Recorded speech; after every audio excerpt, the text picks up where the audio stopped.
Hey friends, welcome to my channel. இன்றைக்கி நம்ம வீடியோவில் அருணகிரிநாதர் அருளிய கந்தர் அலங்காரம் பாடல் 38 பற்றி பார்க்கலாம். வாங்க பாடலை பார்த்துடலாம்.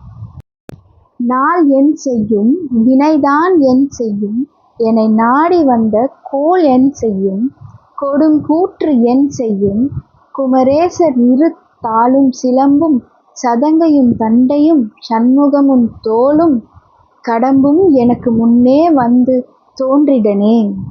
பொருள் பார்த்துடலாம். நாள் என் செய்யும், அதாவது அஷ்டமி நவமி அப்படிங்கிற நாளில் என்ன செய்ய முடியும்? என்ன வினைதான் என் செய்யும், பாவ புண்ணிய வினைகள் தான் என்ன செய்யும்.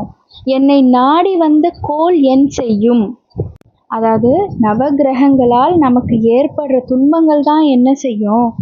கொடுங்கூற்று என்ன செய்யும் அப்படின்னா, மரணதேவன் யமன் கொடுமையாக வந்தாலும் என்ன செய்ய முடியும். குமரேசர், அதாவது நம்ம முருகப்பெருமானோட இரு தாளும் சிலம்பும் சதங்கையும் தண்டையும் சண்முகமும் தோளும் கடம்பும் எனக்கு முன்னே வந்து தோன்றிடனே. முருகனோட 2 தோளும் சிலம்பும் சதங்கையும் மலர் மாலையும் அப்படின்னா கடம்பு மாலையும் என்னை சூழ்ந்து எனக்கு முன்னாடி இருக்கையில் இந்த விதி கிரகம் பாவம் மரணம் எதுவும் எனக்கு தீங்கிழைக்க முடியாது. அதாவது முருகனோட அருள் கிடைச்சவங்க உலகத்தில் எந்த தீய சக்தியும் பாதிக்காதுன்ற நம்பிக்கையே இந்த பாடலோட உயிர் பொருளாக இருக்குது. உங்களில் எத்தனை பேருக்கு முருகர் மேலே பற்று இருக்குன்னு எனக்கு தெரியலைங்க.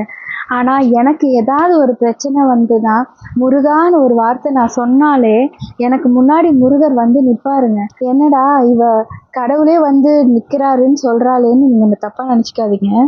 முருகரே வந்து நிற்கலைனாலும் முருகர் ரிலேட்டடாக இருக்கிற வேலோ இல்லை மயிலோ இல்லைன்னா ஓம் சிம்பலோ இல்லை முருகரோட படமோ ஏதாவது ஒரு விதத்தில் எனக்கு முன்னாடி வந்து இது ஒரு பெரிய பிரச்சனையே இல்லை சரியாயிடும்ன்ற மாதிரி ஒரு ஃபீலிங்கை நமக்குள்ளே கொண்டு வந்துடுவார். இந்த பாடலை முருகரை மனசார நினச்சிட்டு எனக்கு இந்த விஷயம் சரியாக போகணும்னு மட்டும் நீங்கள் ப்ரே பண்ணிக்கோங்க.